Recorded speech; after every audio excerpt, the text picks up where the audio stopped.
So we are going to fast track a little bit because I think we just did multiple shoes there. So let's talk about our last category, which is trail shoe of the year.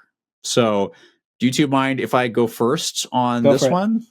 So I'm going to pull David again, where I'm kind of between two things. Where one of the shoes that I've really, really enjoyed, this is not a 2022 shoe. This is not a 2023, it's 2022, is the Endorphin Edge has been kind of a go-to shoe for me. There's also been some stuff that I've tested this year that's coming out, might come out later in 2024 that I've been like, wow, this is really amazing. But a shoe that I kept grabbing repeatedly was the Saucony Peregrine 13, which, to be honest with you, I've actually never liked a Peregrine. I've always kind of hated them, where they've just felt too low drop, didn't feel right for me. The Peregrine 13 fit just right. I don't know what they're doing, but it rolled super nicely. This is a shoe that I was really worried when I started running in because I broke my toe that I wasn't going to be able to handle this. And it was really comfortable. I feel like I could go great distances it is. So I was really impressed. So the Peregrine 13 has been a consistent shoe. I've continued to grab this done extremely well. But the shoe it really tied with was the Nike. Oh my gosh. Why am I blanking on? I thought it was your shoe of the year, dude. Come on. Yeah, it is. I mean, what are you doing? tied. My brain's not it's your working. Pick. Yeah. He loves it so much. I'm just trolling you. It's the Ultrafly. You're good. I can't believe I just forgot the name of the shoe that I really enjoy. So I've got almost 100 miles on my pair of like half road stuff as well. Durability has been really good. It doesn't feel like like a racing shoe would to me. It feels like an ultra marathon shoe, which I think is how it's designed. Where you just put it it's on, almost and you like can it's called the Ultrafly. Yeah, Ultrafly. Yeah. Sorry, I'm a parent now. Sorry. I don't sleep at all. Like I'm also doing a PhD, give a break. But what I really loved about this shoe and kind of why it borderline, and I have to actually, I think now I'm going to decide I'm going to have to give this shoe the thing over the Peregrine 13. The toe box was really comfortable and wide. Upper is super secure. There's a flexible heel counter back here. And the Zoom X doesn't feel like, I hesitate to use super foams for training shoes, training runs, because I don't like how stiff I feel afterwards. But this never did that to me. And it felt great on no matter what surface I used it on. It had enough weight that made it sturdy and didn't feel like I was cheating, but also was just a shoe I could hit long miles in. So I'm actually going to have to finally decide, because I was trying to decide, with the Ultrafly being my top trail shoe of the year and the Peregrine 13 being a very close second. Both really good jobs from both companies. Sweet. I can't believe I forgot what the name of it was right as I pull it. I'll go next just because my Nikki. pick is the Ultraflies. So yeah, I think I don't ever really associate trail shoes as being cozy and like comfortable, and it's like the Zoom X is compliant, but it doesn't feel so much so that the shoe's unstable. I think they did a good job of kind of keeping it like a wide base. They have some like little sidewalls built in. I don't know what the heck is on the Zoom X outer casing there. It's kind of almost like fabric-y, right? Like, oh yeah, they've got that. Well, they created a film there to protect the Zoom X, which is really cool because you don't want things puncturing into it. So there's some type of film covering to protect that. Right. And the upper, it does a good job of locking down without feeling restrictive. And it's still breathable and airy. And like, I don't hesitate at all. Like if I'm going on a trail run, like, and granted, I don't really run that many trails anymore, being that I'm kind of more road and track focused. But when I am, like, if I know I'm going to be doing, 10 plus miles on solid trail, I do take the Ultrafly. That's kind of what I grab. And so it's kind of one I keep reaching for. And like you said, even though it's a super foam and there's a plate and it's stiff, it doesn't really feel that way afterwards either. Like, it feels like kind of like a training shoe in a way. Yeah, exactly. Like, so it's honestly just a really comfortable shoe. Like I kind of forget that I'm even running on trails sometimes. Like it's nice. So that's my pick there, the Ultrafly. Sweet. Well, I'm going to keep us from all agreeing on this category. I don't run a ton of trails anymore either, but when I do, like the trails in the Northeast are very technical. It's all roots and rocks, like there's no beautiful dirt trails like what David runs on. Like you need a shoe that's going to give you traction and give you confidence. So I was really impressed with this shoe. So my choice is the Saucony Exodus Ultra 2. In the past, when I was running a lot of trails, the Peregrine was actually my go-to shoe. Loved it. I felt like it was a trail Kinvara. And I did like this year's Peregrine, but what I really like about this one is little higher stack. And I like the fit of this better than the Peregrine. I feel like the Peregrine and the Kinvara actually have gotten a little bit narrower and lower volume in the forefoot, which never works for me. And I am also aware that most people think the opposite of the Exodus Ultra 2 than I do. I tested the version 1, and I felt like it was really loose in the midfoot and tight in the toe box. And it was just uncomfortable. Like it felt unsecure and too tight. Version 2, they fixed it.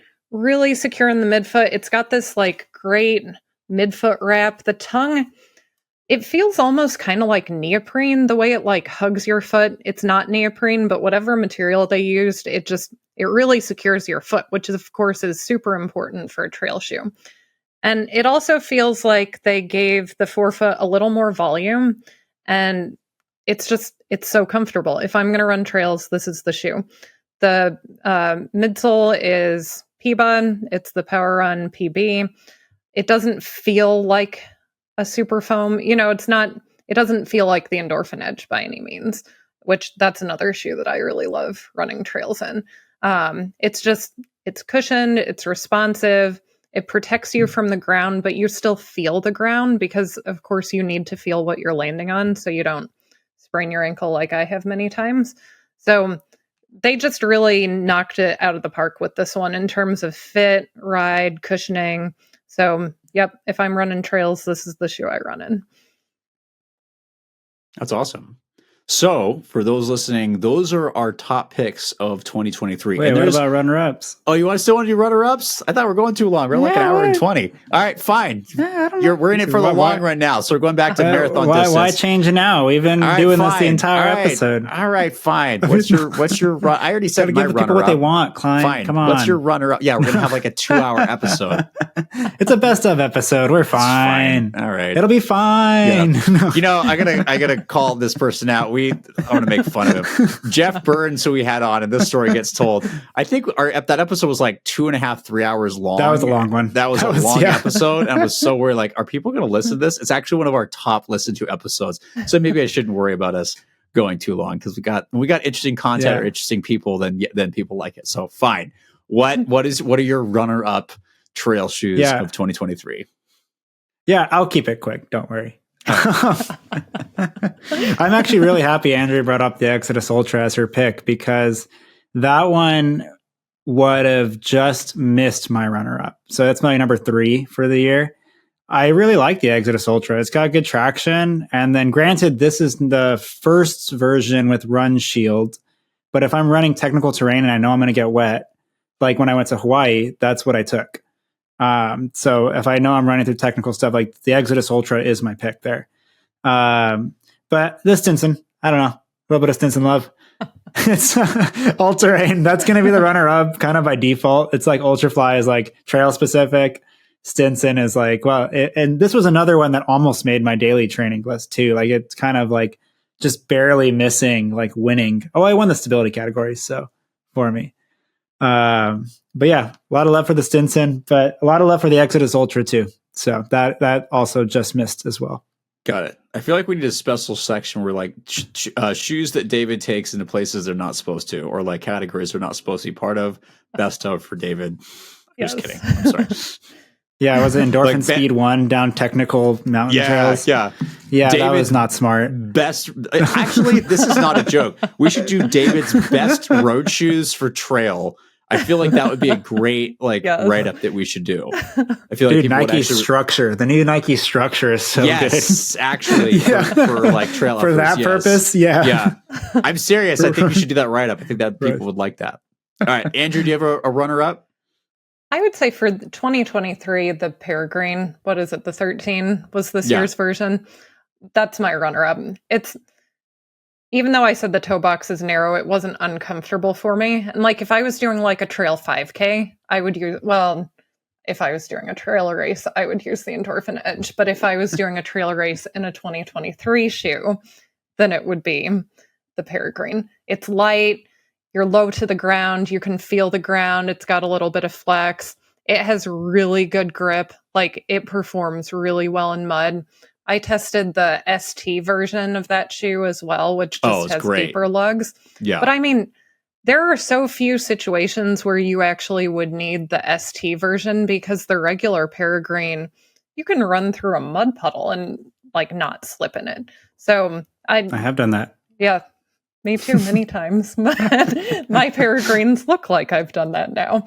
Because we got them right around the time when it flooded here, and I was riding through that was some sloppy footing. Yeah, and it did fine. Yeah, it's a very underrated shoe, I think. Like you can use it as your daily trainer if you're a trail runner, but it's also a great trail racer as well. I would definitely agree. And to follow up on that, we got them in when Southern California got smashed by a bunch of water and rain. So for me, where I live in Monrovia, the trails are pretty steep. And when they get wet, it becomes like a slop fest or whatever you want to call it. Like it's just can be very technical and very difficult. They often, I'm going to say this on the podcast, they close the trails, but those of us who are running around here know how to get around the closures and we'll still go run on stuff. So, they do it here too. Yeah, it's fine. So, so when you really want technical security, the Peregrine's actually done really, really well, which I was very surprised with because I kind of assumed in the past that it'd be kind of more of like snow, moderate. So, but for mud and stuff like that, has been absolutely awesome and did extremely well. I just wish I didn't have a white upper, but you make it work. The upper actually cleans super well. I will admit that I like it. It drains really well. And then also like washes. Like I didn't like have to wash it, but I scrubbed it with a toothbrush and dirt came off right away. So off topic, best shoe, easiest shoe to clean of 2023. Yeah, easiest toothbrush cleaning shoe of the year. Not with an active toothbrush. It's an old toothbrush. Just clarifying that for people who are grossed out. But I was concerned about that. Any last thoughts? I would just echo that the Peregrine is also a great snowshoe. I've run in like 6 inches of snow on trails, no issues. That's friend awesome. And I were out there and people were like, how are you guys running in this? You know, it's a shoe. Yeah.